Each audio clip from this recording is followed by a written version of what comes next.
Hello, out there. I am Poetic Heretic, and this is part 2 of our stream analyzing the Justice or Adjustment card. So as always, if you're watching when this is not live, feel free to fast forward until 5 minutes in, where we will begin the main part of the material. And in the meantime, I'm going to set up the stream.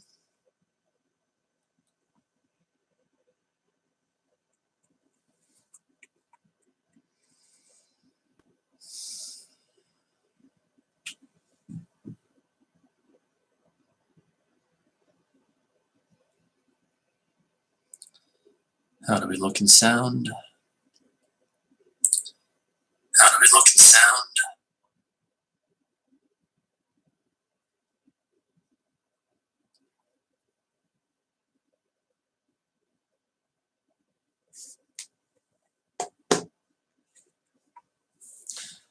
Can't wait until the day comes where I can get better quality stuff to stream with. A better microphone, better webcam, even a whole new, better computer. And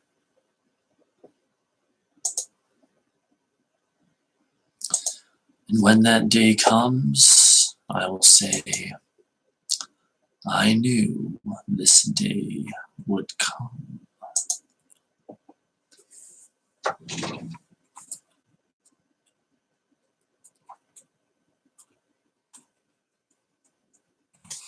Again, with part 2 of the Justice card.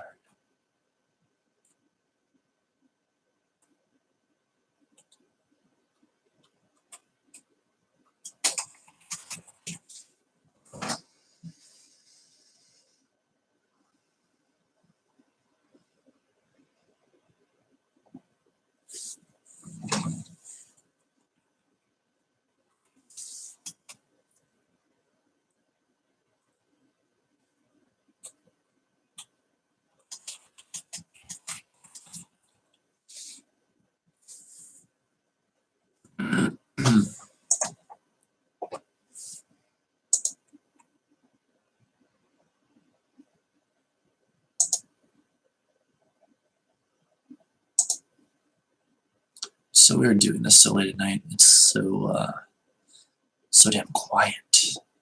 So quiet.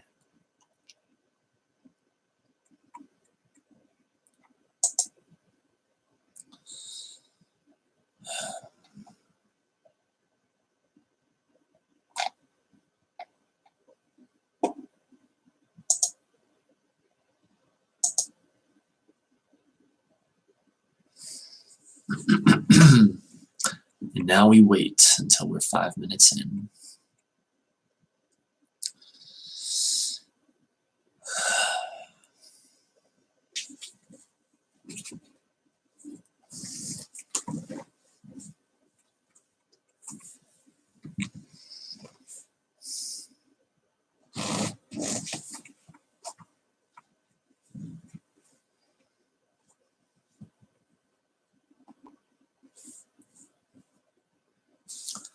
I feel like this needs to be tilted down just a little bit more.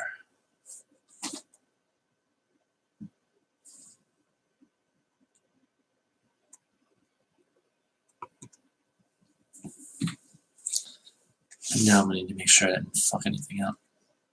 Hang on.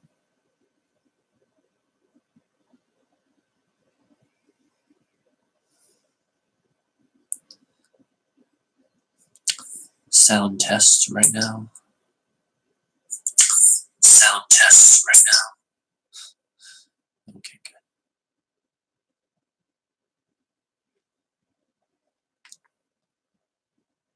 good. Alright, so 30 more seconds.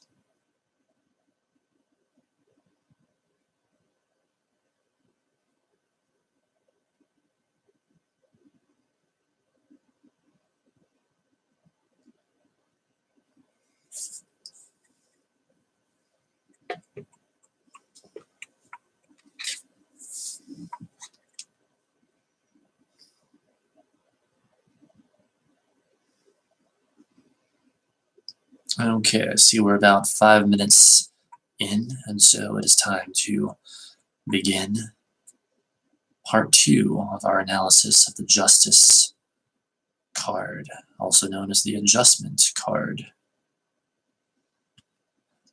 And when we last left off, we were looking at the entry in the book 78 Degrees of Wisdom about the Justice card. There's a bit of an abrupt ending because I suddenly got hungry and needed to go eat, but I am back now. I know normally I re-summarize the card and whatnot, but I just don't think that's necessary in this instance. If you want a good summary of it, go back to part 1 because I pretty much covered everything I knew about it then and there, though we're learning much more as we go here. So I'm going to back up just a little bit in that book to bring us back up to speed, and then we'll go from there. So the imagery of Trump 11 combines the magician and the high priestess more completely than ever before. First of all, the digits of number 11 add up to 2, but the number also signifies a higher version of 1, as well as a lesser version of 21. The woman seated before 2 pillars with a veil between them suggests the high priestess, but her red robe and her posture, one arm up, one arm down, implies the magician. True action arises from self-knowledge. Wisdom arises out of action. In life, as in the picture, the magician and the high priestess are inextricably combined, like a male and female snake twined around each other, symbol of the Kundalini as well as the caduceus of Hermes, or the double helix of DNA. The color of the veil is purple, emblem of inner wisdom. Background, crown, hair, and scales are all yellow, signifying mental force. Wisdom does not arise spontaneously. We must think about our lives if we wish to understand them, but all our thinking goes nowhere unless it develops out a clear vision of the truth. Interesting.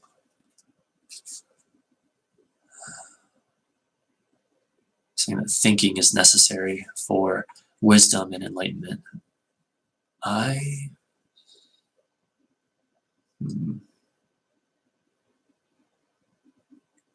Well, technically what it's actually saying is wisdom does not arise spontaneously. We must think about our lives if we wish to understand them. So it's saying that thinking is at least necessary for the understanding of our lives. And a strong implication that is necessary for wisdom.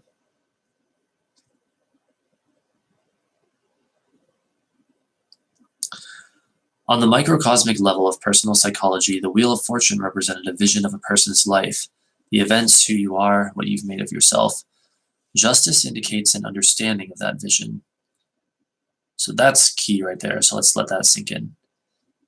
The Wheel of Fortune represented a vision of a person's life, the events, who you are, what you've made of yourself.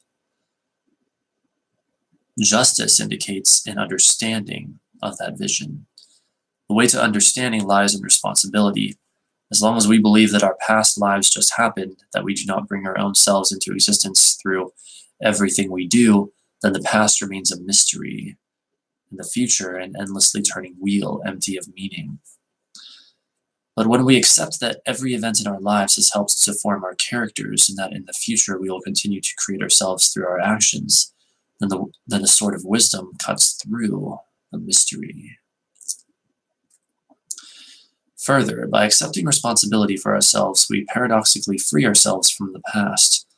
Like Buddha remembering all his lives, we can only get loose from the past by becoming conscious of it. Otherwise, we constantly repeat past behavior. This is why justice belongs in the center of our lives. The ego may be only a persona, a kind of mask, but that mask can control us as long as we will not admit to having forged it ourselves.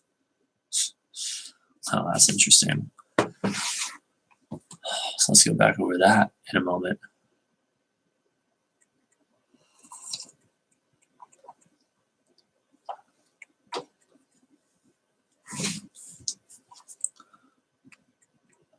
So, further, by accepting responsibility for ourselves, we paradoxically free ourselves from the past. Saying that once we take responsibility, there's a freedom that comes with that. Like Buddha remembering all his lives, we can only get loose from the past by becoming conscious of it. Because awareness is power. That which you're not aware of can have power over you. Awareness brings power. Otherwise, we constantly repeat past behavior. This is why justice belongs in the center of our lives. The ego may be only a persona, a kind of mask, but that mask can control us as long as we will not admit having forged it ourselves. The idea of responsibility for your own life does not imply any sort of invisible control over the outer world. It does not mean, for instance, that if an earthquake destroys your house, you have somehow willed this to happen, for whatever hidden reasons of your own. Understanding includes accepting the limitations of your physical existence. The universe is vast and strange, and no individual can control what happens in it. Well, maybe at least not consciously control. Nor does responsibility imply anything moral. It simply means that, like it or not, whatever you do, whatever you experience, contributes to the development of your personality. Life demands that you respond to every event, not a moral requirement, just a fact of existence. I think that's a very significant paragraph there, where it says, nor does responsibility imply anything moral. It simply means that, like it or not, whatever you do, whatever you experience, contributes to the development of your personality. Life demands that you respond to every event, not a moral requirement, just a fact of existence.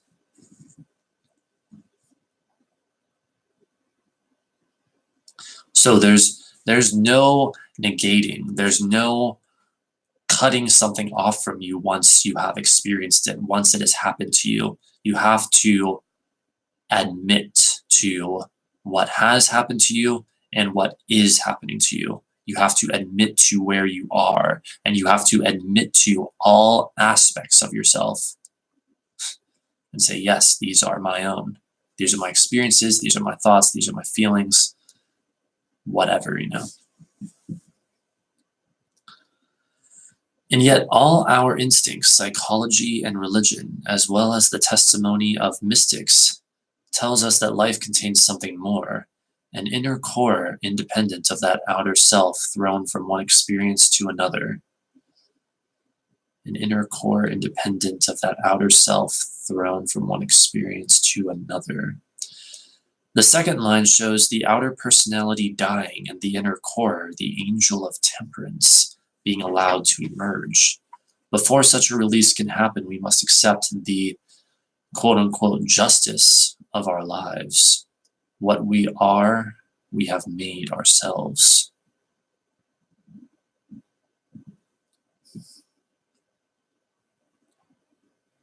And yet, I would say, don't use that idea to spiritually bypass the feeling of trauma and the healing of trauma and other like wounds or challenges or whatever. Don't use that idea to spiritually bypass, basically.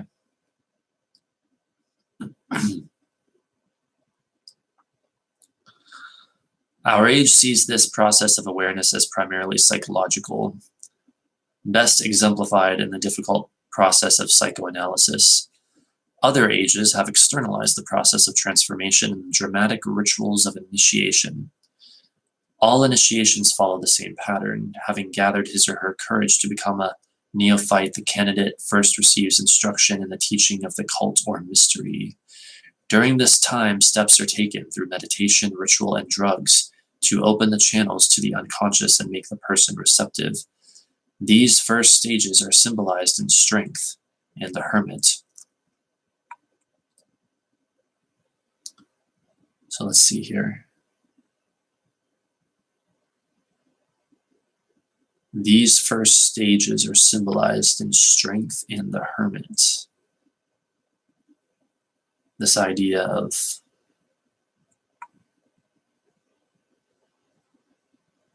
opening the channels to the unconscious and making the person receptive.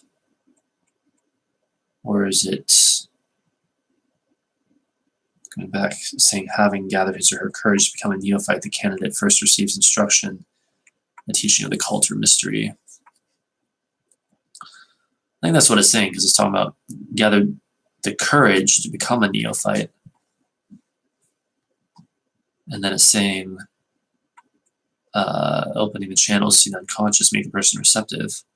So the courage part would be the strength card, and getting in touch with the unconscious would theoretically be the hermit.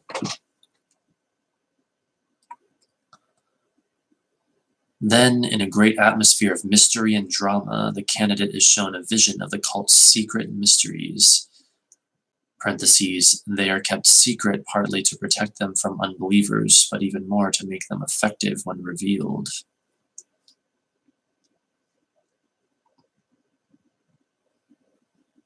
It's just interesting because this is how life in the universe work. You're either going to process something internally, or you're going to process it externally through an external representation of it.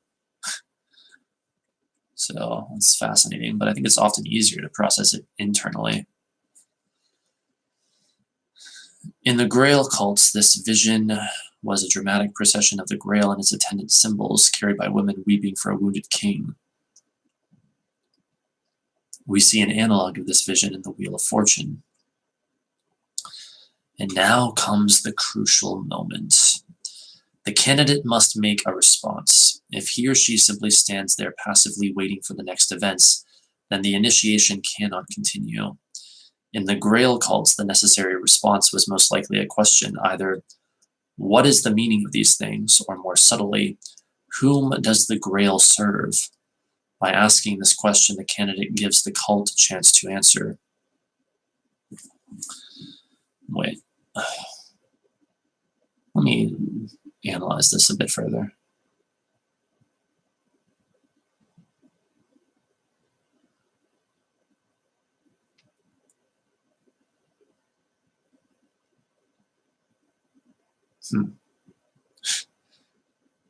That's interesting. So the initiate had to ask a question, otherwise the initiation could not continue. By asking this question, the candidate gives the cult a chance to answer, that is, to continue the initiation through the ritual death and rebirth. More important, he or she shows a recognition of being part of the process, responsible for its proper outcome. This is more difficult than it sounds. The ritual symbolizes the life, death, and rebirth of nature, as well as the body dying to release the eternal soul. To speak at such an awesome event, parentheses, and remember that the initiate believed in his or her gods and goddesses in a way impossible for most of us today, required a courage at least as great as that needed to accept the truths revealed through psychological analysis and awakening. Wow.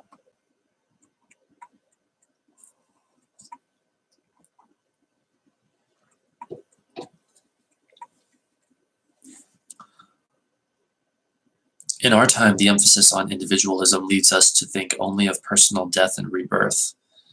The great initiations, on the other hand, serve not only to transform the particular person, but also linked him or her to the wider mysteries of the universe. Following this lead, we can see another reason why justice belongs in the center of the major arcana. We have spoken of the world as a great interplay of opposites, a constantly turning wheel of light and dark, life and death. We have also said that at the center of the wheel is the stationary point around which the opposites endlessly revolve. All right, let's let this sink in a bit more. Following this lead, we can see another reason why justice belongs in the center of the major arcana. We have spoken of the world as a great interplay of opposites, a constantly turning wheel of light and dark, life and death. We have also said that at the center of the wheel is the stationary point around which the opposites endlessly revolve. This reminds me of the Wheel of Fortune card. The balanced scales of justice again suggest that stationary point. When we find the center of our lives, everything comes into balance. When all the opposites, including past and future, come into balance, we are able to be free within ourselves.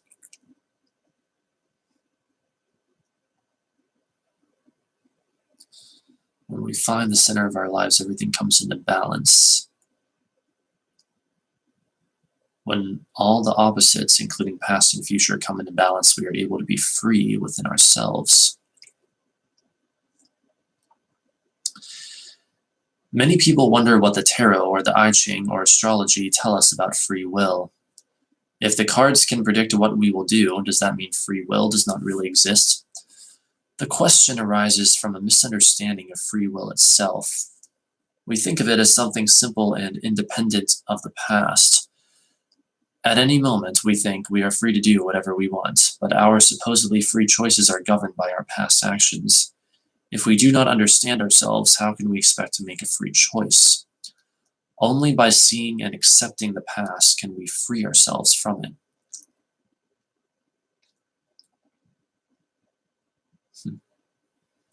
If we do not understand ourselves, how can we expect to make a free choice? That's interesting.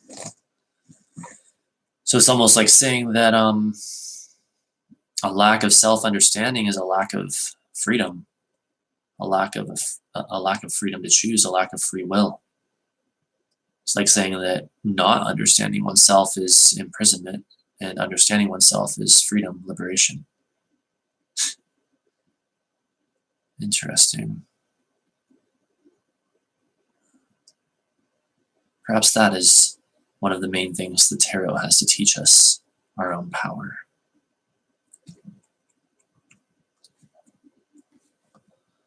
I know that I personally have felt absolutely trapped by this world for years, maybe even nearly all my life, in fact. I mean, when you really look at it, most of us are living in basically a prison, just a prison that many of us have found ways of making very beautiful. And so we say, oh, we're not living in a prison, we're living in a palace. Well, can you come and go as you please? Can you do anything you want to do right here, right now? Can you go anywhere? Or are you tied down to things? Then you're not free. Living in a cage. And I don't know how other people can just like be okay with that. Because for me personally, I have never been okay with that.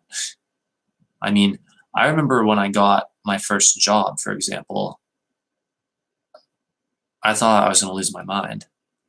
Like, I couldn't understand how people could be okay with like subjecting themselves to that when, say, outside that day, it was an incredibly beautiful day and nature was just like begging one to go and enjoy it, explore it, whatever. And you're just basically wasting your life in that wretched cubicle, you know, that gray, empty cubicle doing stuff you don't truly really want to do. Now, if you actually want to do that, that's different. If you actually want to do that, then you're on the right path, at least for the duration of the time that you want to do that. And thank the gods that there are people who, I guess, can do that kind of work while we still need them to do that kind of work. I don't know. That's a whole other issue. That's not the point I'm making. The point I'm making is I haven't felt free probably since I was a kid, if I even felt free then. And in fact, I feel, especially for the last, like, I don't know, 10 years or so, absolutely imprisoned. I feel absolutely imprisoned by my life, by the circumstances of my life and the limitations and whatnot. And so I would say part of my whole quest and my spiritual journey, especially for like the last, how long has it been? Hang on a second. This is now 2019. So the last like 6 years, a big part of my quest and my spiritual journey has just been freedom. How the fuck do I become free, basically? Is it even possible to become free in this world? Or will I always be enslaved to the structure that this out of control, egoic human consciousness has created? And to this day, I don't exactly have an answer for that.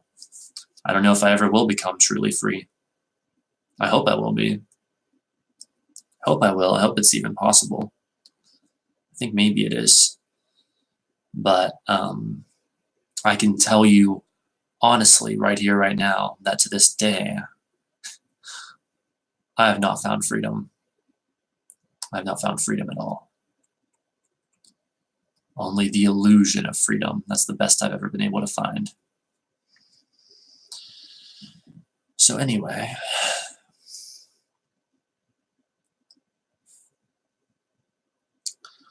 a person may ask the cards about some situation. The cards very directly outline the consequences of some decision, say whether or not to go ahead with a love affair or to start some new project. Let us say that the cards indicate disaster and that the person really can see the likelihood of what the cards predict. Now the person might say, well, this is likely, but my free will allows me to change the situation. So he or she goes ahead and the situation turns out exactly as the cards predicted. The person has not really used free will at all. Rather, the idea of free will has served as an excuse for ignoring what he or she recognized as a valid projection. Holy shit. This is not a hypothetical situation. It happens again and again with tarot readings. It is not enough to just foresee a likely outcome for us to change or prevent that event. We must understand why it is coming, and we must work on the causes within ourselves for the things we do and the ways we react. Free will certainly exists. We just do not know how to use it. The most important thing we can learn from tarot readings is just how little we exercise our freedom. Wow. I'm going to reread that entire paragraph just to make sure it sinks in for those who hear this, because that's intense. Hang on, though. That is so important and significant.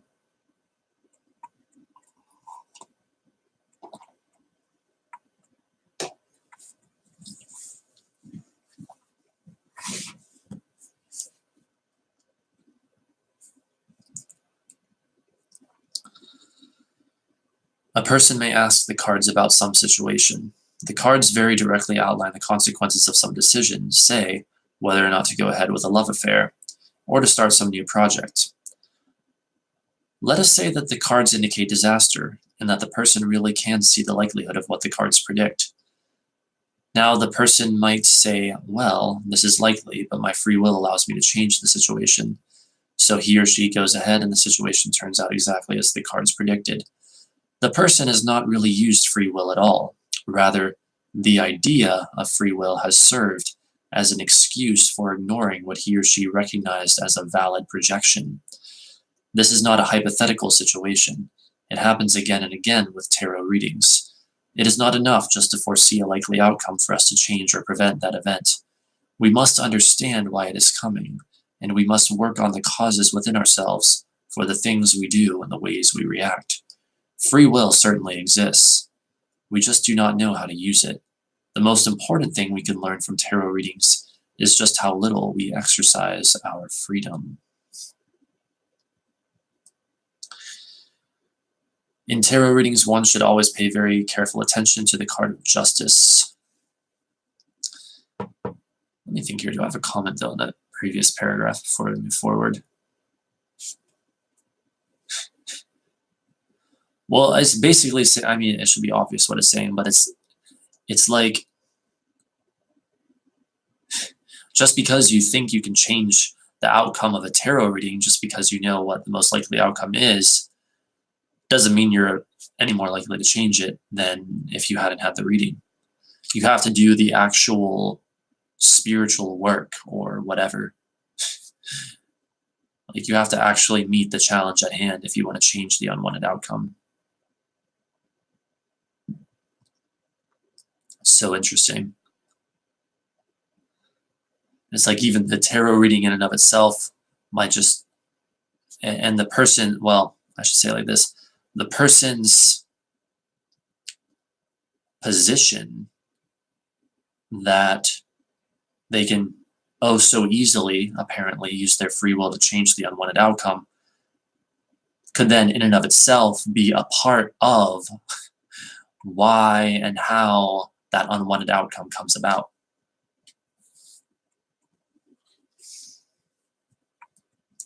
So anyway, in tarot readings, one should always pay very careful attention to the card of Justice.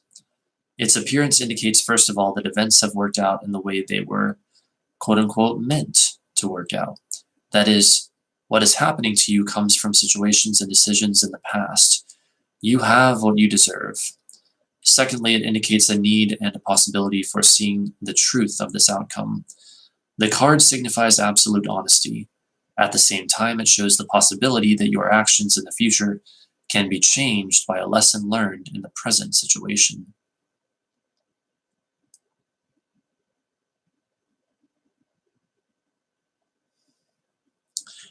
We cannot become honest with ourselves without extending that honesty to our dealings with other people.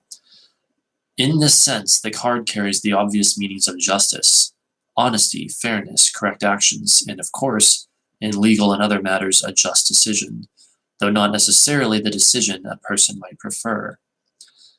Reversed, the card indicates dishonesty with yourself and others. It shows an unwillingness to see the meaning of events and shows especially that you are missing some opportunity for a greater understanding of yourself and your life. On the outer level, it indicates dishonesty and unfair actions or decisions. Sometimes it is others who are unfair to us. The reverse meaning can refer also to unjust legal decisions or to bad treatment from someone. On the other hand, we must not allow the suggestion of unfairness to act as an excuse for denying our own responsibility for what happens to us. Let's see here. We must not allow the suggestion of unfairness to act as an excuse for denying our own responsibility for what happens to us. Yes. I see.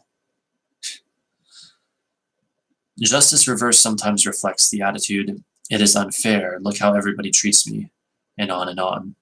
Whether the right way up or reverse, the clear eyes of justice send us an overwhelming message. In the words of Emerson, nothing can save you but yourself.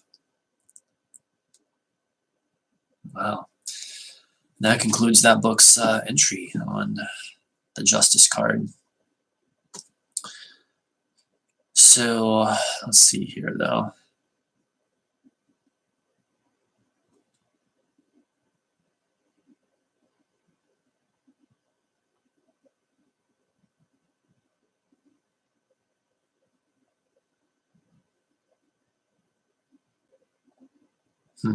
Yeah, we have to validate all parts of ourselves, and we have to be honest with all parts of ourselves.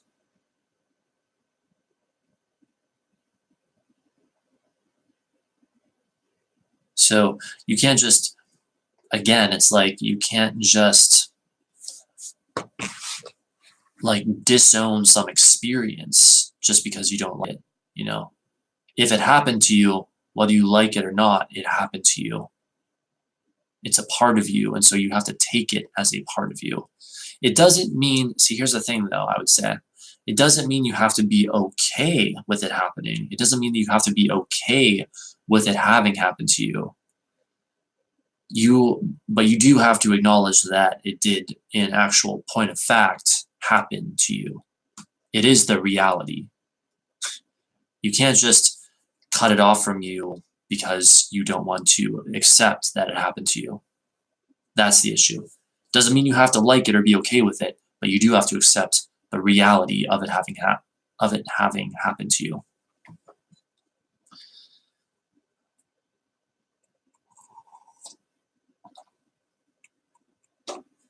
So now we'll take a little intermission. Then we'll proceed to some, hopefully, if I can find some good ones, a couple articles focusing specifically on the Thoth version of this card, again known as Adjustment.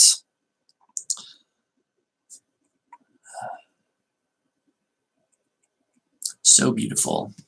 I feel like the Thoth version, the Thoth version of the cards are even more beautiful than the Rider-Waite. But maybe that's just because I'm still pretty new to them. But anyway, let's see here. Gonna check on everything as I like to do.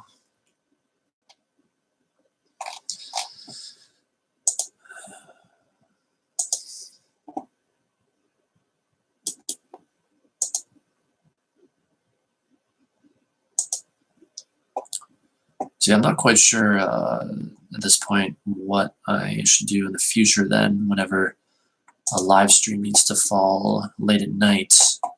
Like, do I just do it anyway, even if no one watches? Or do I really try to make sure they happen earlier so people watch? I have no idea. And again, I guess theoretically, one day, if I gain enough viewers, I'll have people who could watch at any time of the day. But that's assuming that that actually happens.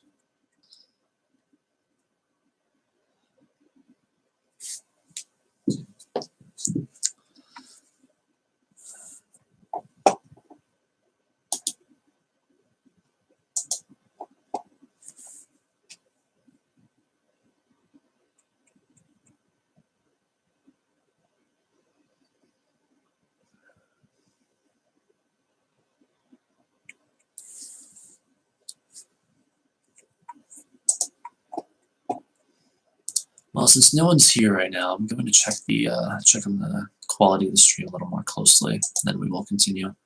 So my apologies to those who watch when this is not live, but I've kind of got to do this stuff.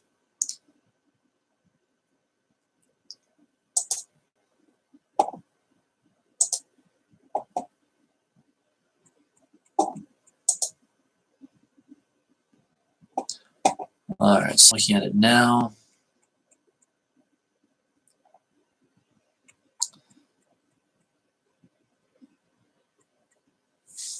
And all right, enough of that.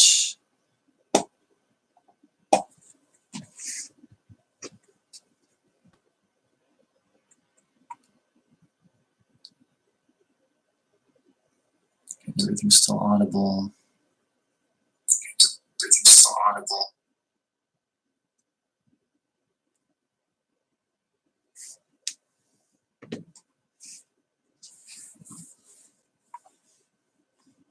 Yeah, I must say this is very strange doing this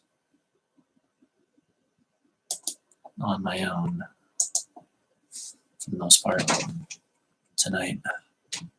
I mean, people have shown up, just very few.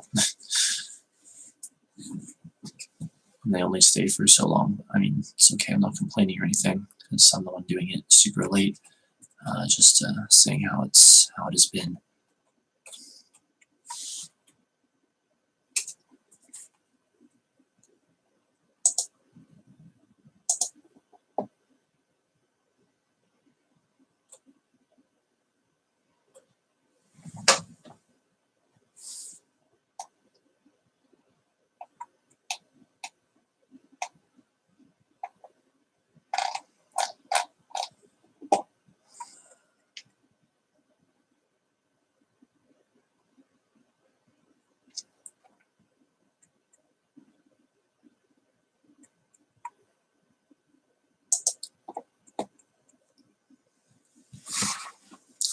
Okay. Again, I apologize for the wait. We are now going to look up some additional stuff. So I'm going to type in Thoth adjustment card. And of course, we've obviously already been to esotericmeanings.com, read their magnificent article. Let's see what else we have. Next that comes up is Corax.com. Let's see what we have.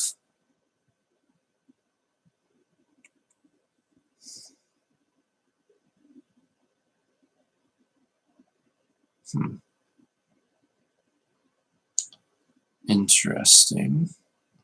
Okay, yeah, this is like short and sweet. I'll read it. From Corax.com. 8. Adjustment.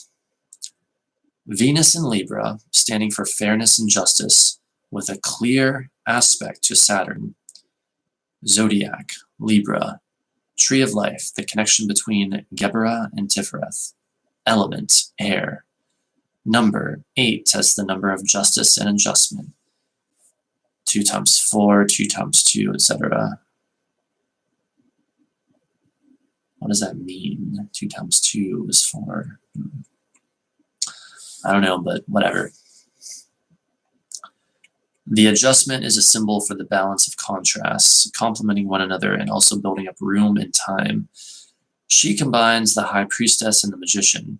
Both are connected. True conscious action results from realization. Wisdom is based on action. Wait. Both are connected. True conscious action results from realization.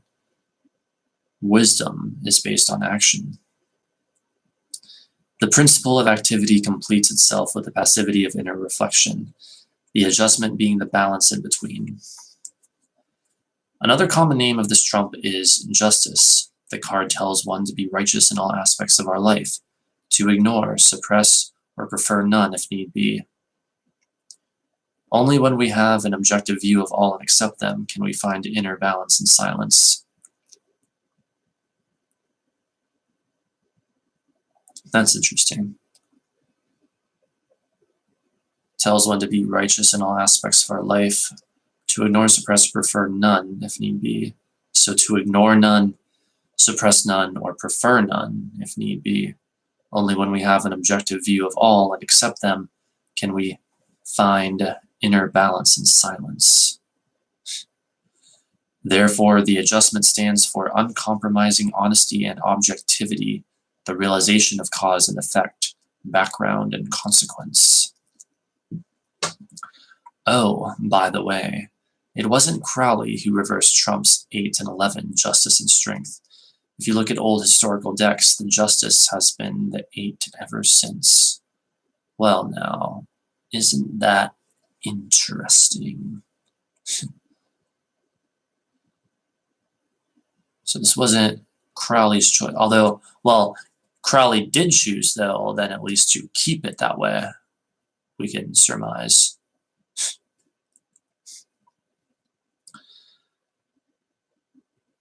Drive, will for knowledge, harmony between reality and instinct, objectivity. Light, balance, justice, fairness, always looking at both sides. Shadow, self-righteousness.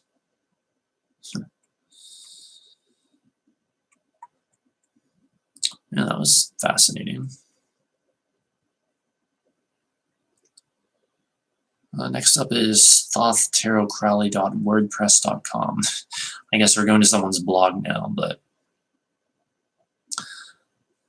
that's, I mean, this is tarot. I mean, what, you know.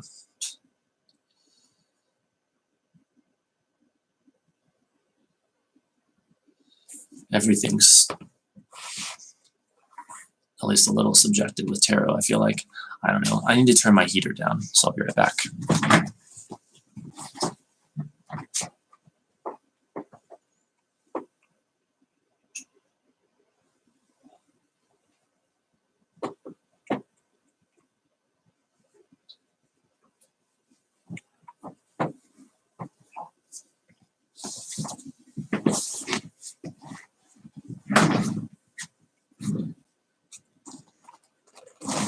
All right. Let's see what we have here. Libra, Major Arcana, indeed.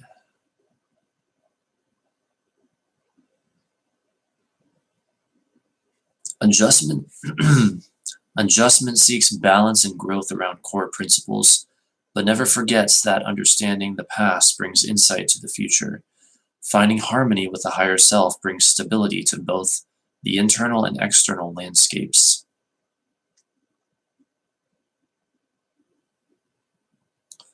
That understanding the past brings insight to the future. Perspective, clarity, personal truth, alignment, assimilate. Astrology, Libra, balance, objectivity.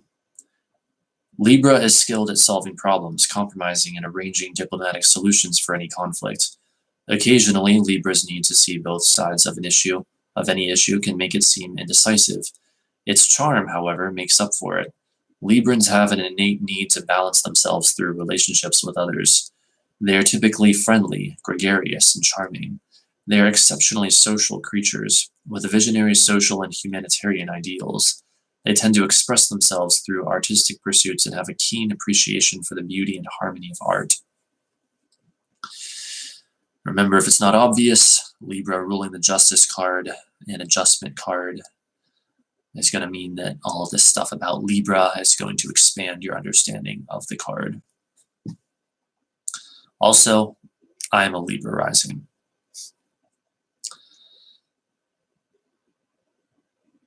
Libra is the seventh sign. It rules the seventh house of the zodiac, where astrologers look for information about marriage, partnerships, and intimate relationships.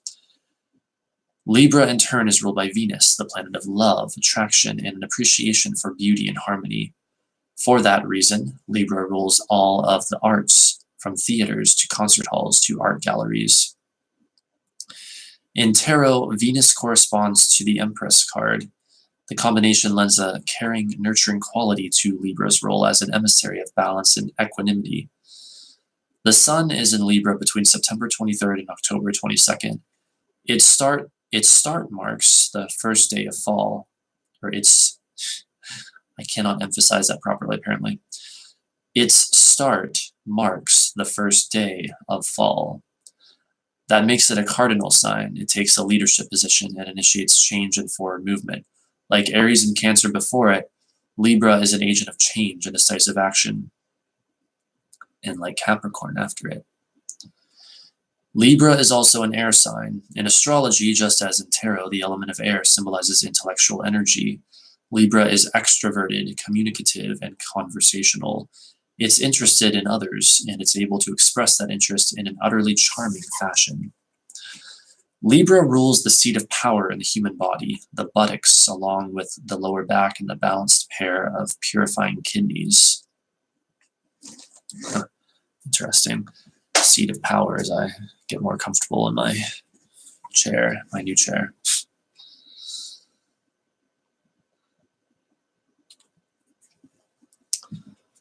Rune, Nid, N, necessity, spelled N-Y-D. Chakra, Anahata, heart. Hebrew letter, Lamed, meaning ox goad. Tree of life, path 22, joining Geburah, severity, to Tifereth, beauty.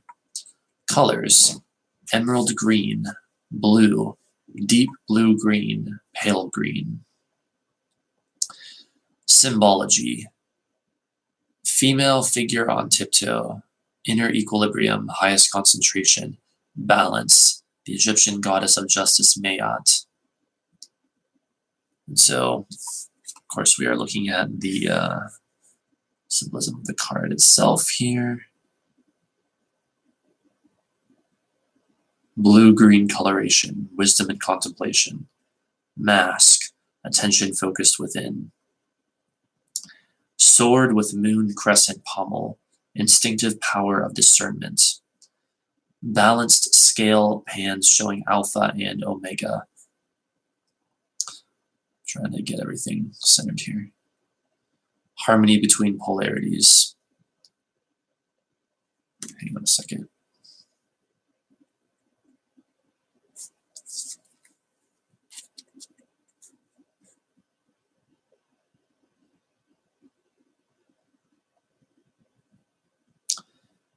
Chains upon which the scale pans hang. Connecting links that illustrate the principle of cause and effect. Crown with ostrich feathers. Divine justice. Interesting. Throne of four-pointed pyramids and 8 spheres. Limitation, law, equilibrium between round, feminine, and straight, masculine. Fascinating. Limitation and law. And there's that Saturnian connection again. Circles with rays in 4 corners. Balance of light and darkness. Now, keywords. General. Objectivity, clarity, balance, justice, karma, sober perception, personal responsibility, self-criticism. Profession. Bearing the consequences, becoming clear about professional goals, good discernment, balanced books, fair contracts, harvesting what one has sown. Consciousness, recognizing personal responsibility in everything one experiences. Partnership, equal rights, fair agreements, balanced life of a relationship, living together for practical purposes, business relationship. Encourages, viewing something objectively and soberly, as well as recognizing one's personal responsibility in it. Warns against, becoming unable to act because of too much careful consideration. As card for the day, it is important to keep a clear head today. If there is a conflict or a decision needs to be made, remain fair and consider the long-term consequences of your actions. It is possible that you will be confronted with the effects of an earlier matter. In keeping with how you behaved at that time, you may now be pleased at the results or face the day with a queasy feeling in your stomach. As card for the year, this year is a decisive one. You should take the time to find clarity in important areas and make decisions that are responsible, fair, and balanced in the long run. Otherwise, how you experience the coming 12 months will be completely up to you. Strictly speaking, you are responsible for yourself, since you will harvest what you now sow. This may be very enriching, but it could also be extremely unpleasant, depending on how you have behaved in the past. Should you actually be confronted with disagreeable consequences and unpleasant old burdens, then you can also take advantage of this opportunity. Straighten up what went wrong in the past so that you have peace in the future.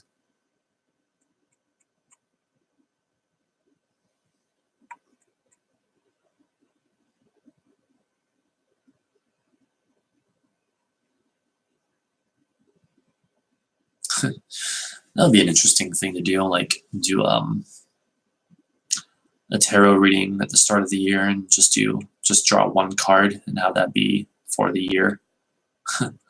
I'll think about this for a year. Could even do that like for a month. Could even do that on a live stream. Maybe that's something I should do sometime.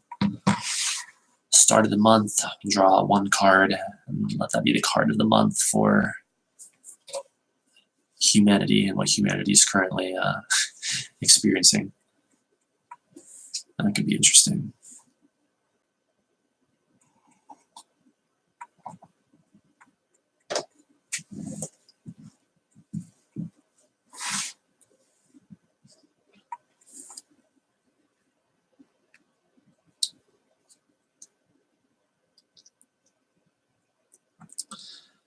Interpretation. Adjustment represents finding balance during turmoil while at the same time seeking the principles of negotiation and truth. Adjustment is the ability to find reconciliation and harmony in opposing views. In order to make sense of the chaos, you must find perspective. Your intention through this process is to bring more clarity, stability, and simplicity into your life.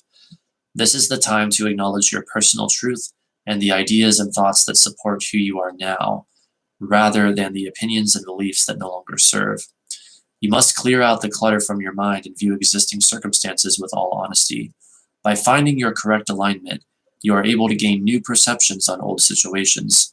You are then able to assimilate the lessons of the past, the circumstances of the present, and the possibilities of the future.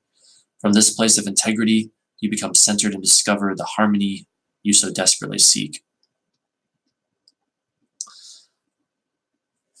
Let me reread that so I can really focus on it. I'll read it to myself and then I'll comment on it if I need to.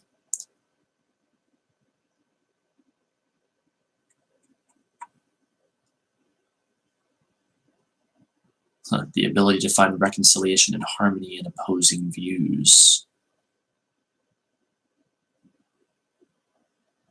So again, are we really talking about balance here, or are we talking about unity or integration?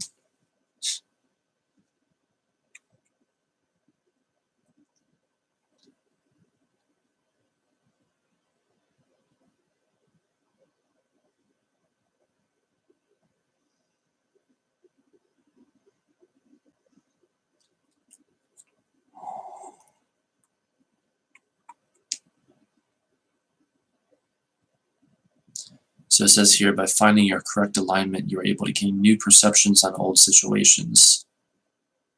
You are then able to assimilate the lessons of the past, the circumstances of the present, and the possibilities of the future. From this place of integrity, you become centered and discover the harmony you so desperately seek.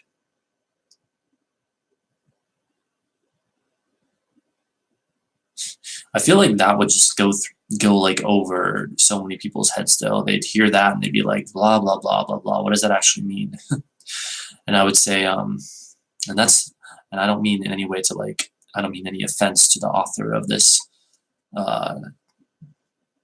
article. Like, I think that's quite accurate. But I think basically what they're saying is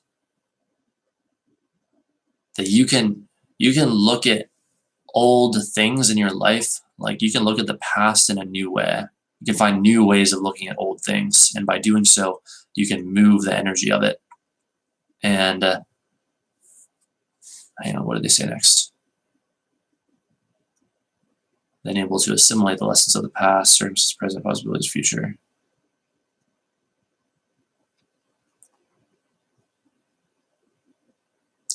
Then it says, from this place of integrity, you become centered and discover the harmony you so desperately seek. Well, maybe, but I don't know if... I mean, that's easier said than done, you know, like by finding your correct alignment, and then you're able to gain new perceptions on old situations. Like, yes, definitely. It's just that's so much easier said than done in so many cases.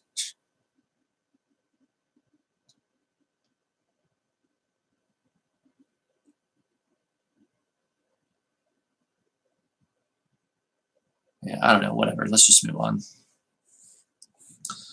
On the darker side of adjustment, you may tend to overanalyze and dissect every word, every thought, every idea until becoming incapable of any perspective at all. Hopefully that's not what I'm doing. I think I'm good. You may be plagued with indecision, overwhelmed by information, and forget the reason you questioned yourself in the beginning. You may lose sight of your authenticity and fall back on old patterns as you cling to old ideals. You can become harshly critical of both yourself and everyone around you. This may result in nothing learned from these past lessons. You may see no connection in the present and ultimately view the future with pain and confusion. Wow, interesting.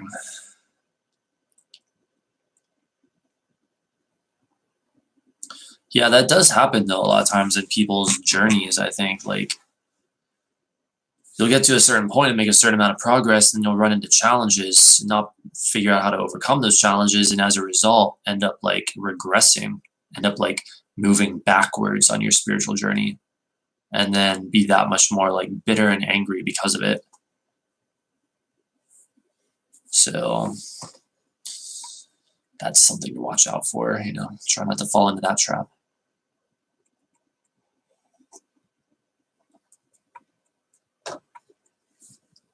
I guess my advice to that would be, like, never stop trying to figure it out, which I know is the exact opposite of what a lot of spiritual teachers will tell you. They'll say, stop trying to figure it out.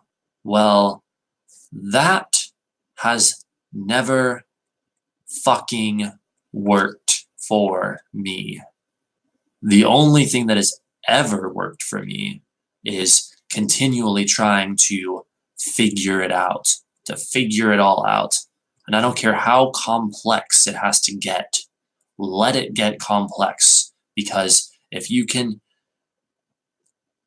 pierce that veil of illusion and get that penetrating perception into the true nature or reality of things, that understanding brings power. Then you will know what to do.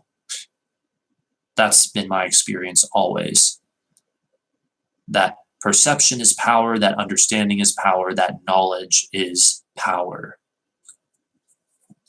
So my advice is never stop trying to figure it out unless or until you ever feel like you have it figured out. But even once you get to that point, before you know it, there's going to be something new in all likelihood to figure out. Unless maybe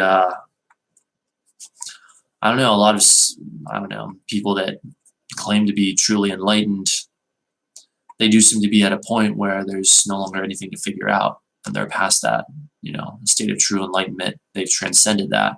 And I guess I'll say, okay, if you actually get to that point anytime soon, or when or if ever you get to that point, then yes, okay, then you can stop trying to figure it out because there's no longer anything to figure out. But in the meantime, if you feel like there may be something to figure out, there is. That's my advice. Your mind is not your enemy, as so many spiritual teachers will tell you. I highly disagree with that. Your mind is not your enemy. Your mind is a part of you. Your mind is a tool that is meant to be used to figure things out for your empowerment. It's supposed to help you. It's meant to help you. You've got to work with it. Even if you're working with it simply to figure out how to be more alive in the moment. So anyway.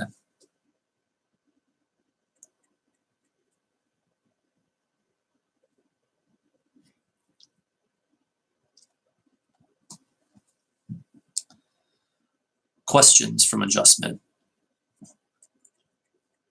Jeez, why is my nose so itchy? That's my question right now. Anyway, questions from adjustment. What new perspective is waiting to be discovered? How do you find balance between old thoughts and new ideas? When have you lost sight of your own authenticity? What truth will bring harmony and growth into your life? Yeah, that second question there is particularly interesting because a lot of times, like another issue that people will have is they'll accept new empowering beliefs, but they'll also hold on to contradictory old beliefs that contradict the new empowering beliefs, and even worse, they won't analyze or make any attempt to reconcile the opposing beliefs. And even worse still, they won't even realize that they need to do that. So, as I always advise people, analyze your beliefs, especially if you identify opposing beliefs. Figure out what you really think.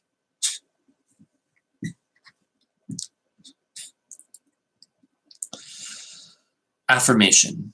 I move towards balance and harmony. Adjustments. I think it's supposed to say meditation. Wait, what is all this? Okay, whatever. There's like a lot to this, but I guess we'll just keep reading for as long as I feel like it. Adjustment meditation. For the first part of this meditation, examine the events and activities of your day today. Start with the time and manner of your getting up in the morning. Continue through breakfast or the lack of it. Take up each action or omission in order throughout the morning, at noon, through the afternoon and evening, right up to now. When you consider each activity, think of how it set with you. Did you do what you wanted to do? Where did you do more? Where less? Don't let yourself feel guilty or worry. Just try to see the weaknesses and how they might have been made stronger. Let the successes take their rightful place, but don't let them override the recognition of their improvement. Man, this has like typos in it. Hang on. What is this sentence even trying to say?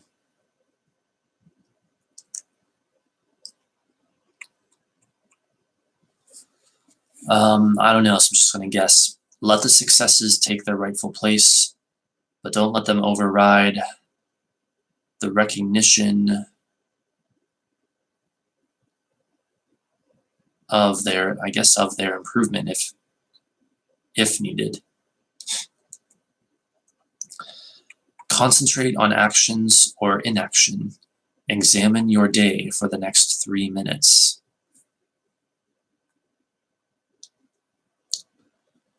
Now look at the Emperor card and the Adjustment card. Let your eyes start in the upper left corner of the Emperor card. Look at the same corner of the Adjustment card. Compare the two part by part, from left to right and from top to bottom, like you would read a written page. Look for differences and for similarities. For the last part of the meditation on adjustment, concentrate on your body. Start at your feet. Try to wiggle your toes separately if you can. Let your concentration rise slowly up your legs. Try to tense or slightly move each muscle a little. Bring your attention up through the body in the same way. Feel the muscles of your arms, your fingers, your neck, your face, even the crown of your head. When you have finished this, go back to your toes and retrace the same route. But this time, relax. Let sensation fade from each muscle. Let each part be suffused with a warm light. When you are finished, stay relaxed for a little while. Adjustment paired with the major arcana. With readings involving an entire deck, use these major arcana pairs with the breakdowns for the minor arcana and court cards. For example, the Nine of Wands is like the High Priestess in art. If the first card is the Hierophant and the second is the Nine of Wands, this may be expanded as Hierophant and High Priestess modified by Hierophant and art. Wait, what? I'm not getting this, hang on. With readings involving an entire deck, use these major arcana pairs with the breakdowns for the minor arcana and court cards.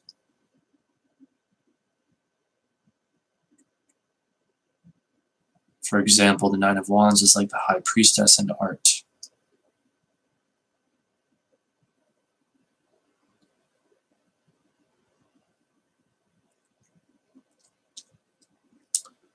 I don't get the similarity there.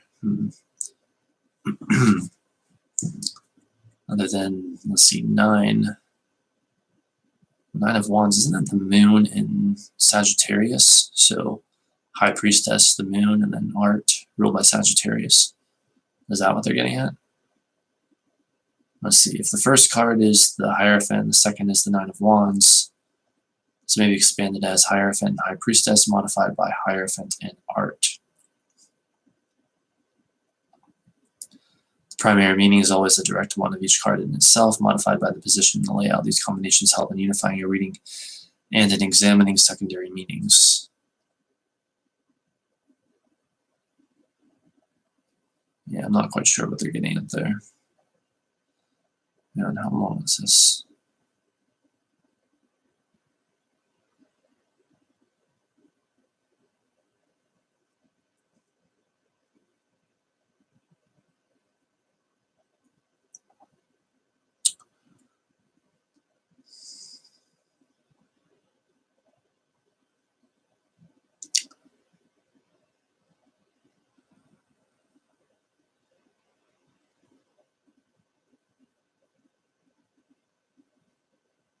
Trying to figure out if this would be truly relevant to our study or not. Like it says, adjustment in full, Libra and elemental air, would mean a person who can live without rules, having the essence behind the rules always in mind. One who dislikes authority on principle, a person who is hard to understand but easy to like. Adjustment in Magus, Libra and Mercury, a person who acts quickly and correctly without explanation. People will either trust or fear such a person. Yeah, I don't know, like that's getting into interpreting it in readings in very specific ways. I just don't think that's the focus of our study here, so I'm going to skip that section. If you really want to go to it, I've already given the URL. It's thothtarotcrowley.wordpress.com. Next section says, the Book of Thoth. This card in the old pack was called Justice. This is a quotation from the Book of Thoth. This card in the old pack was called Justice. This word has none but a purely human and therefore relative sense, so it is not to be considered as one of the facts of nature. Nature is not just according to any theological or ethical idea, but nature is exact. This card represents the sign of Libra, ruled by Venus. In it, Saturn is exalted. The equilibrium of all things is hereby symbolized. It is the final adjustment in the formula of Tetragrammaton, when the daughter, redeemed by her marriage with the son, is thereby set up on the throne of the mother. Thus, finally, she, quote, awakens the eld of the All-Father, end quote. In the greatest symbolism of all, however, the symbolism beyond all planetary and zodiacal considerations, this card is the feminine complement of the Fool, for the letters Aleph, Lamed constitute the secret key of the Book of the Law, and this is the basis of a complete Kabbalistic system of greater depth and sublimity than any other. The details of this system have not yet been revealed. It has been thought right, nevertheless, to hint at its existence by equating the designs of these two cards.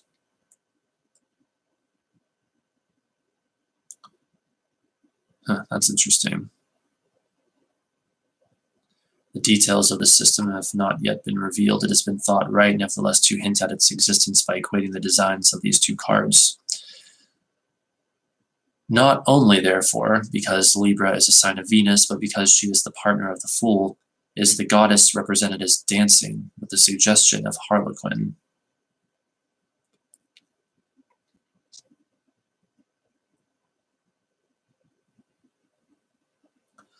The figure is that of a young and slender woman poised exactly upon toe tip. She is crowned with the ostrich plumes of Maat, the Egyptian goddess of justice, and on her forehead is the Uraeus serpent, lord of life and death.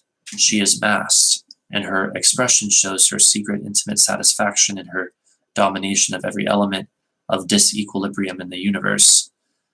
This condition is symbolized by the magic sword which she holds in both hands, and the balances or spheres in which she weighs the universe.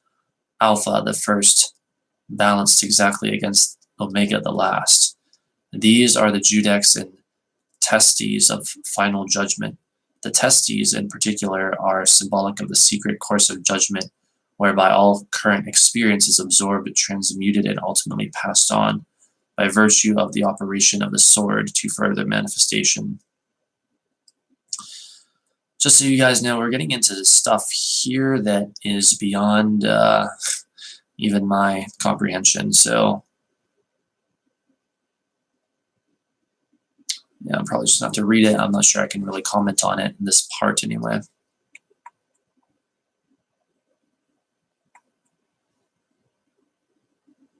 So I'm trying to understand it.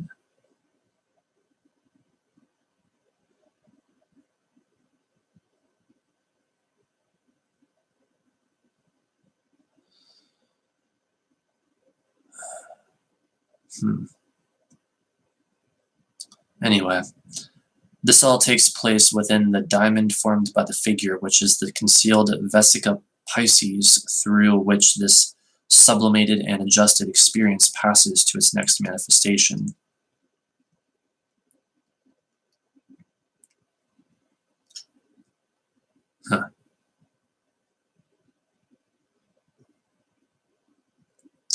This appears to be describing some kind of alchemical process. I mean, I guess that's fairly obvious, but I'm not exactly sure what it is or the true nature of it.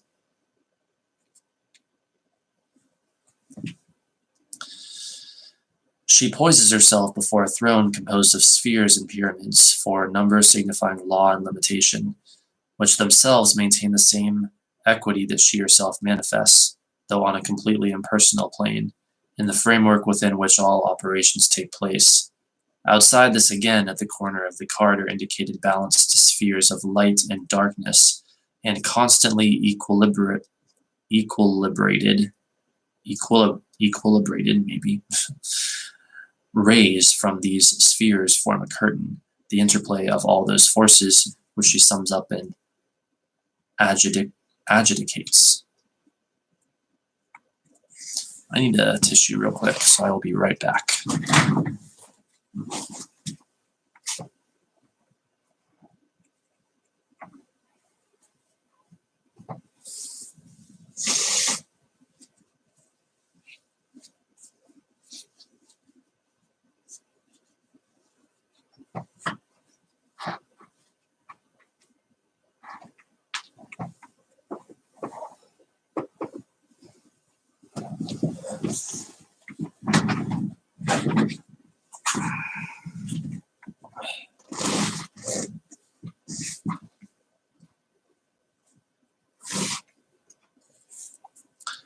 One must go more deeply into philosophy. The trump represents the woman satisfied. Equilibrium stands apart from any individual prejudices. Therefore, the title in France should rather be Justesse. I'm not sure how to say French stuff. In this sense, nature is scrupulously just. It is impossible to drop a pin without exciting a corresponding reaction in every star. The action has disturbed the balance of the universe. This woman goddess is Harlequin. She is the partner in fulfillment of the fool. She is the ultimate illusion, which is manifestation. She is the dance, many-colored, many-wild, of life itself. Constantly whirling, all possibilities are enjoyed. Under the phantom show of space and time. All things are real, the soul is the surface, precisely because they are instantly compensated by this adjustment. All things are harmony and beauty. All things are truth, because they cancel out.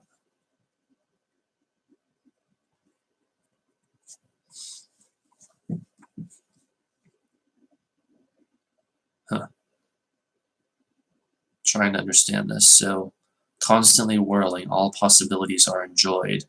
Under the phantom show of space and time. All things are real, the soul is the surface, precisely because they are instantly compensated by this adjustment. All things are harmony and beauty, all things are truth, because they cancel out.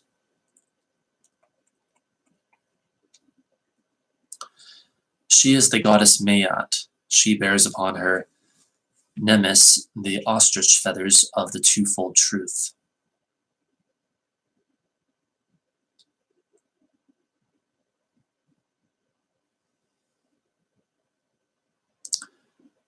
From this crown, so delicate that the most faintest breath of thought must stir it, depend, by chains of cause, the scales wherein Alpha, the first, is poised in perfect equilibrium with Omega, the last. The scales of the balance are the two witnesses in whom shall every word be established. She is therefore to be understood as assessing the virtue of every act and demanding exact and precise satisfaction. More than this, she is the complete formula of the dyad. The word Al is the title of the book of the law, whose number is 31, the most secret of the numerical keys of that book. She represents manifestation, which may always be cancelled out by equilibration of opposites. She is wrapped in a cloak of mystery, the more mysterious because diaphanous.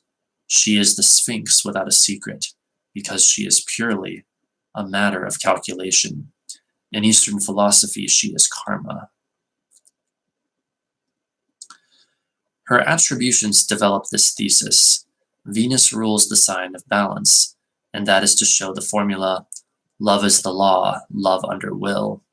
But Saturn represents above all the element of time, without which adjustment cannot take place, for all action and reaction take place in time, and therefore, time being itself merely a condition of phenomena, all phenomena are invalid because uncompensated. Let me try to understand that better. Her attributions develop this thesis. Venus rules the sign of balance, and that is to show the formula, love is the law, love under will. But Saturn represents above all the element of time, without which adjustment cannot take place.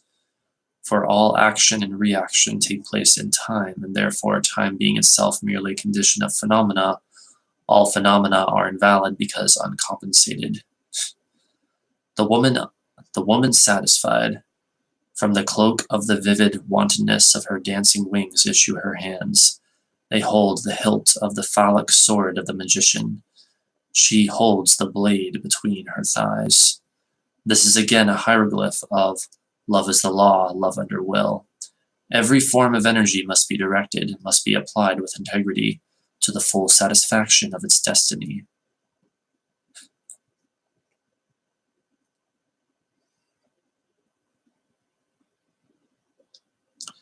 And then it says notes. I think this is also the book of the, not the book of the law, but the book of Thoth. The woman satisfied.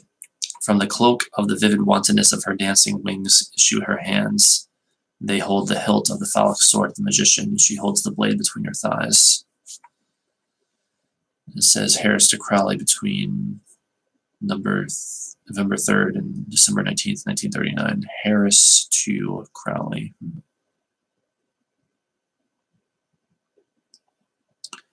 I will do a new justice, damn her. Do you think there was ever a woman satisfied? With what a smirk she would greet the dawn. Harris to Crowley, December 19th, 1939. Interesting. Hang on, how long was this?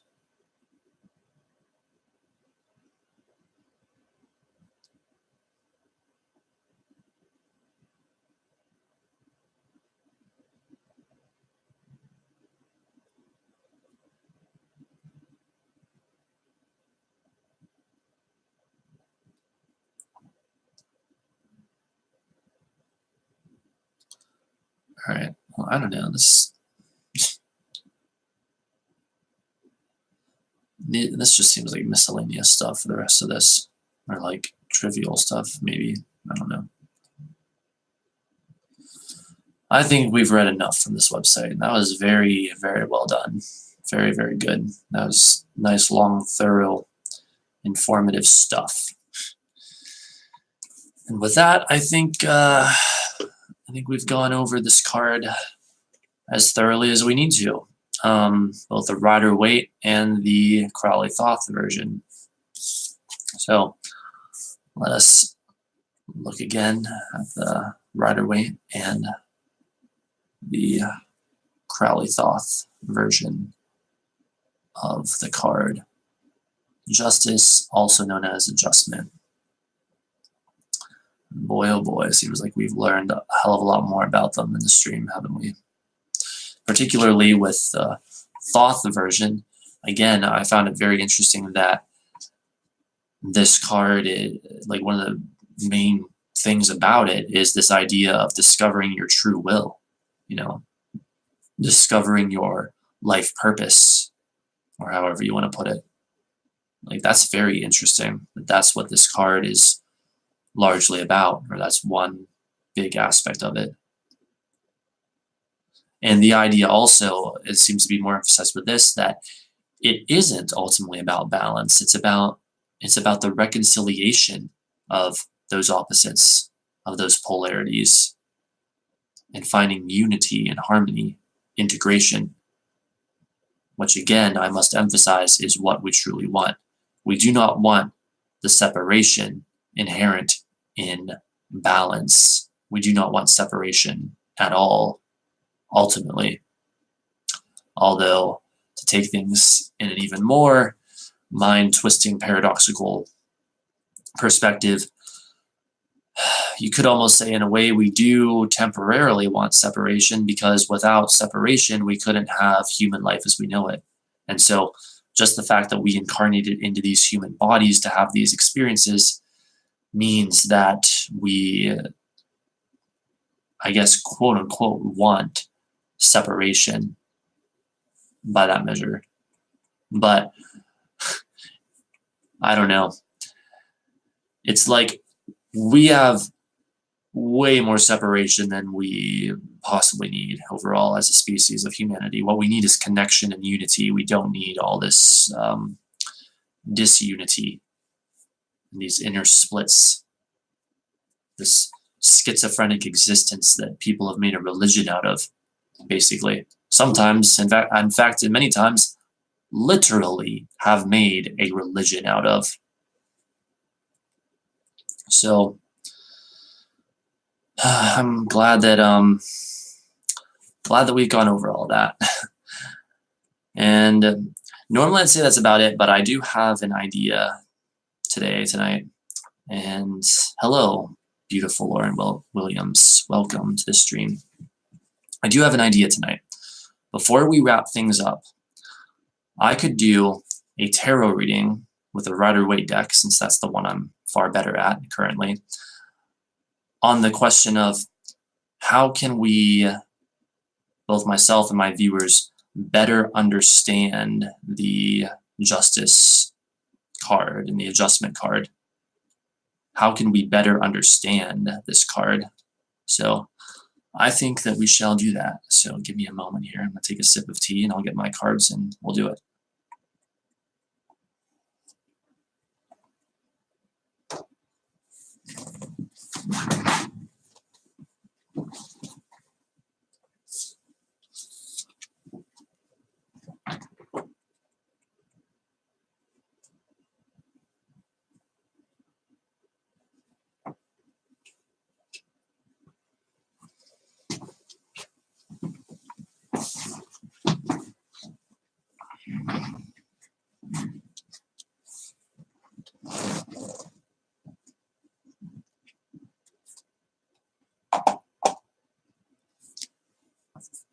Just trying to fix that blur. And I'm also going to check on the status of the stream real quick. That blur is going weird. Oh, jeez.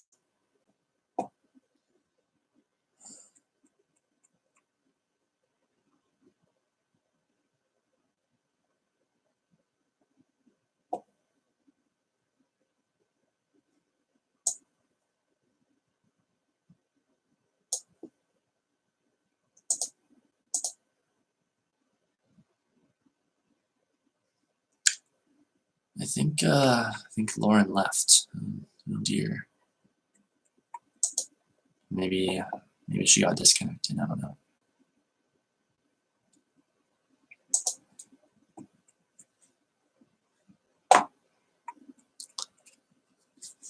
Well, anyway, actually no. Now I'm paranoid. Now I need to make sure that the audio didn't cut out or anything. Just one moment. Okay, how do we sound? How do we sound? Okay, good.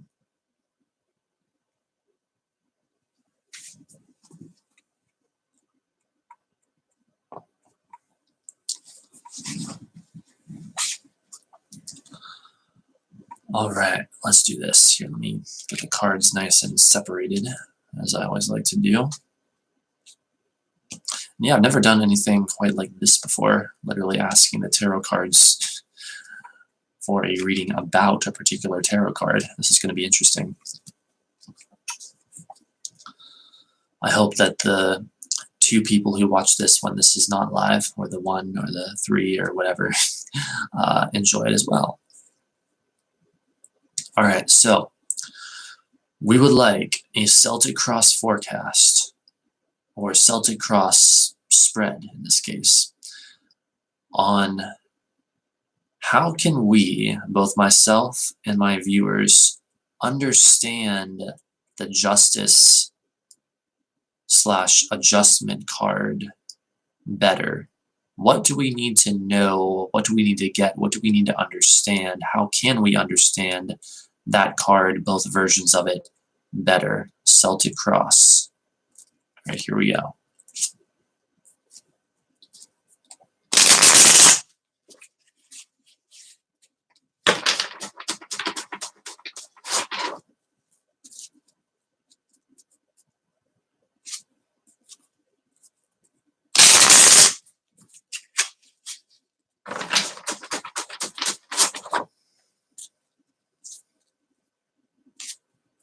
How can we understand the Justice card,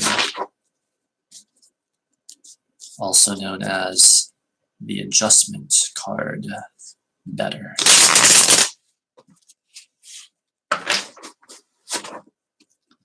The Celtic Cross spread on how can we understand the Justice / Adjustment card better. It looks like we have arrived. All right, this should be interesting. Knight of Swords, first of all, okay. Page of Cups reversed. Ace of Swords, I'm getting air cards. 2 so far at least. 3 of Swords reversed, okay, there's another one. The Wheel of Fortune. The Sun. The Page of Swords. The 7 of Pentacles reversed. The King of Pentacles reversed. And the final outcome card is the Page of Pentacles.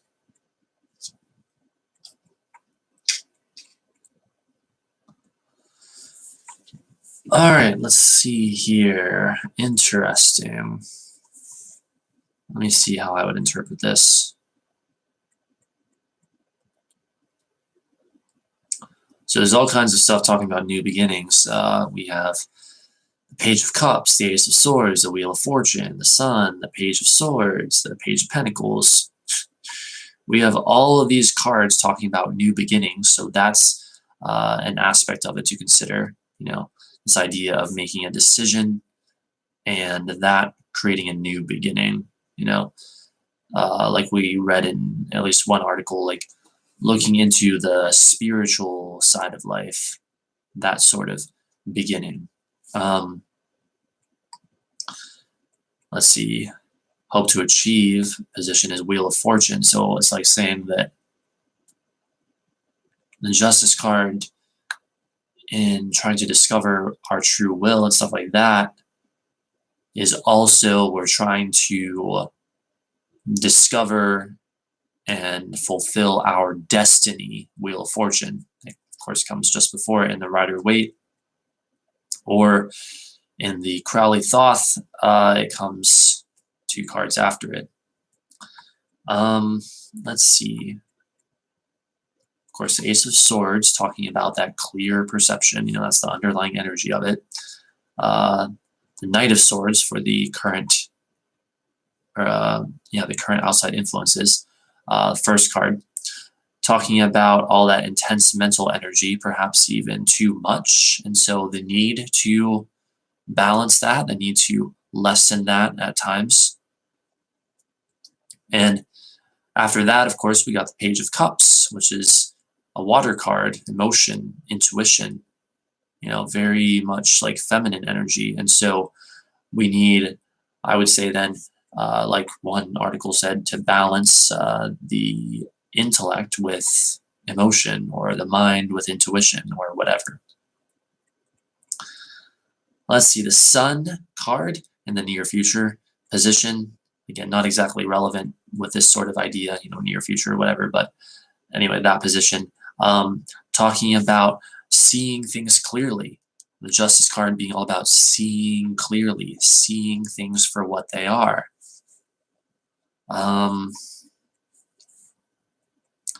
3 of Swords reversed. Now, why did that come up? Let me think here.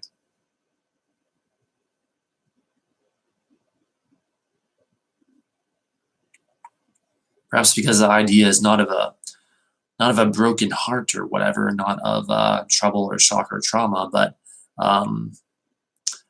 looking at that card in a different way, it could be the idea of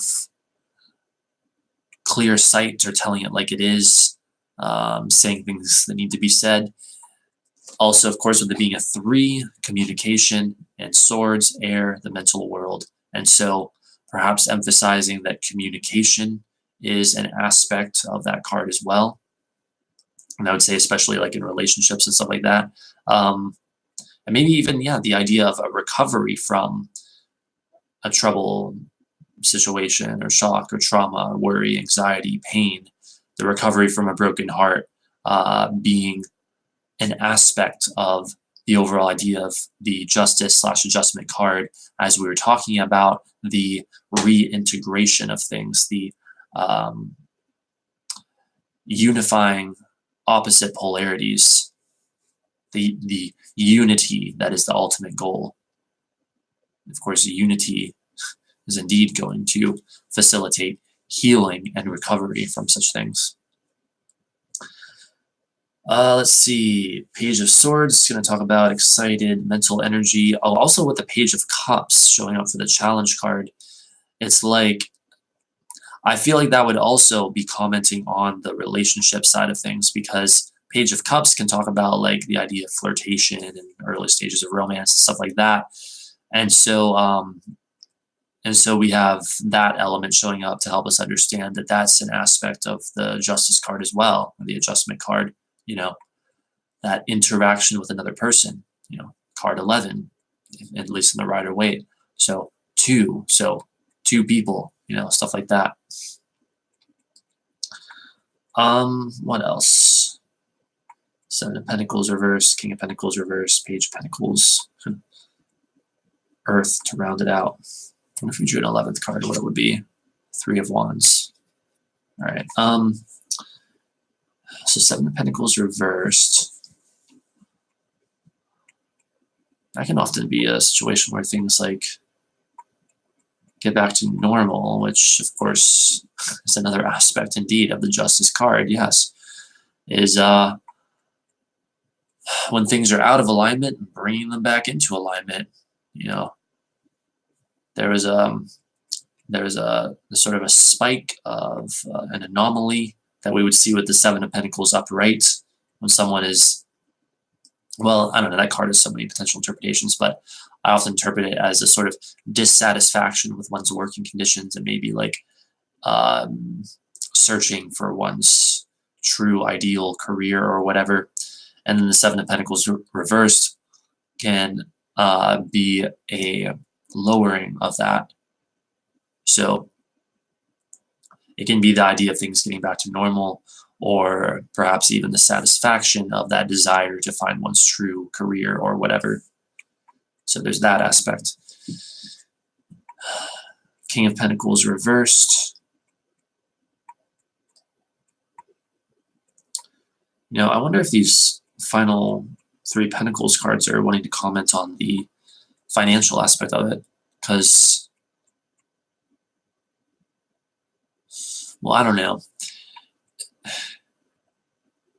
When you have a court case, basically, there's always some kind of financial exchange for one thing.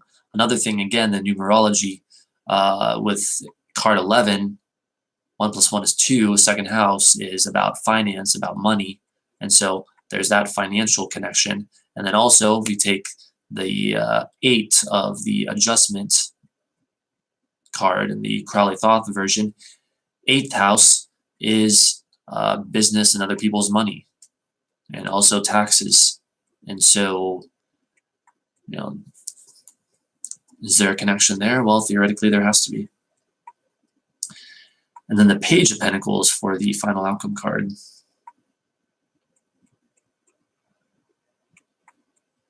Huh. Funny. That card is, well, the way I read it anyway, is so often an excitement about something new in a material sense, often like a new job or something like that.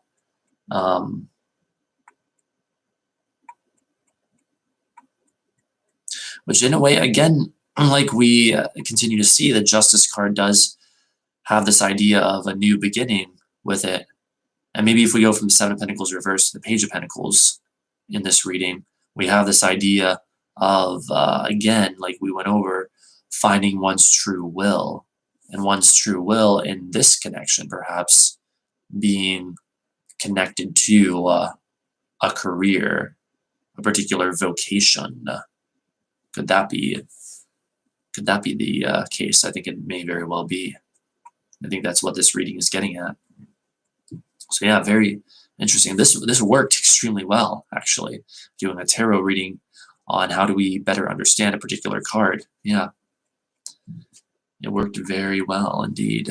Probably have to do this in future tarot analysis videos.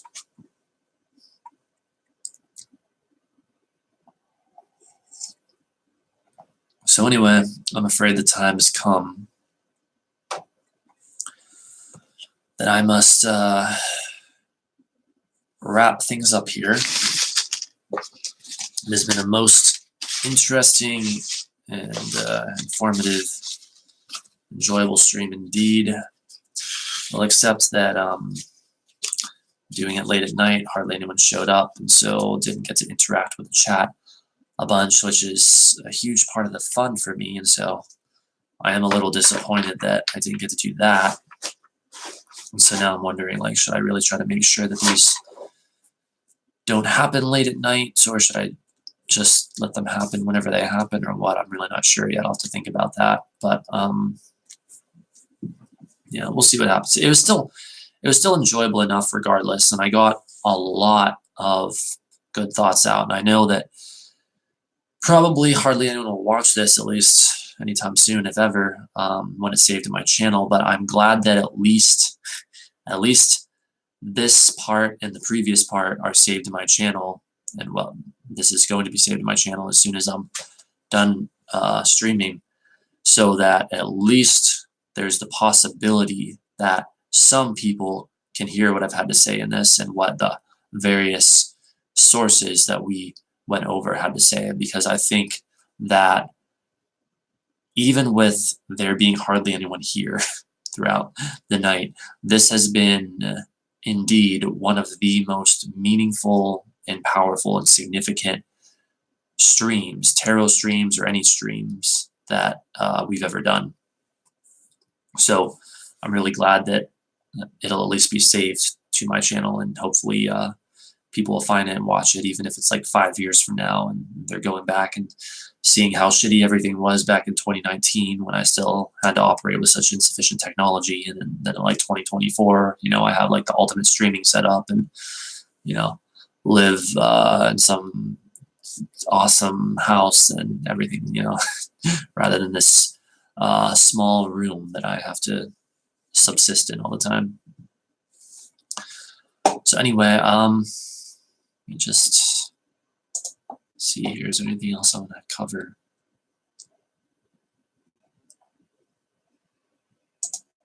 All right, yeah, I was just looking at my channel, seeing how things are.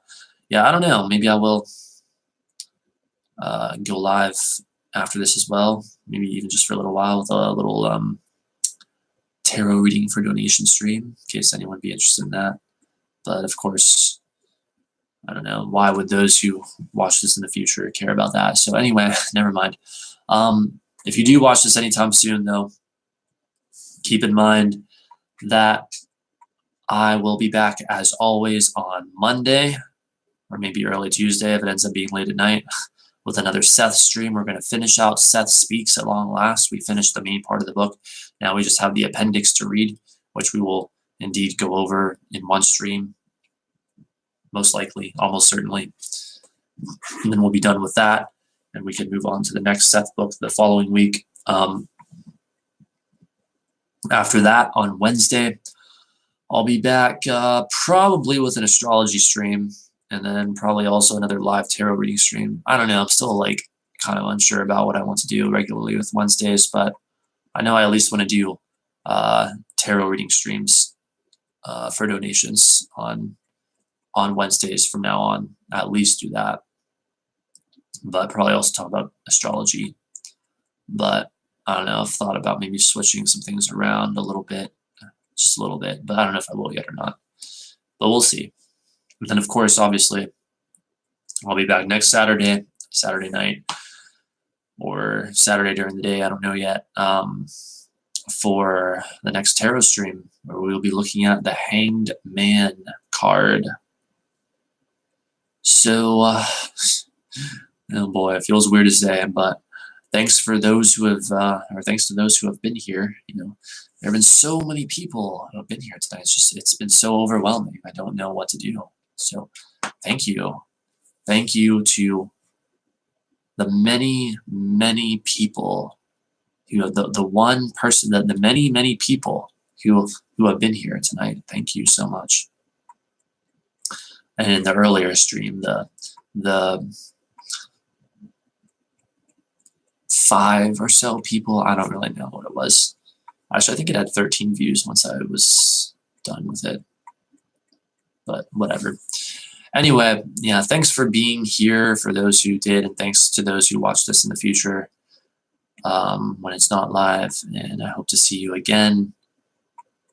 And Hopefully, perhaps not so late at night.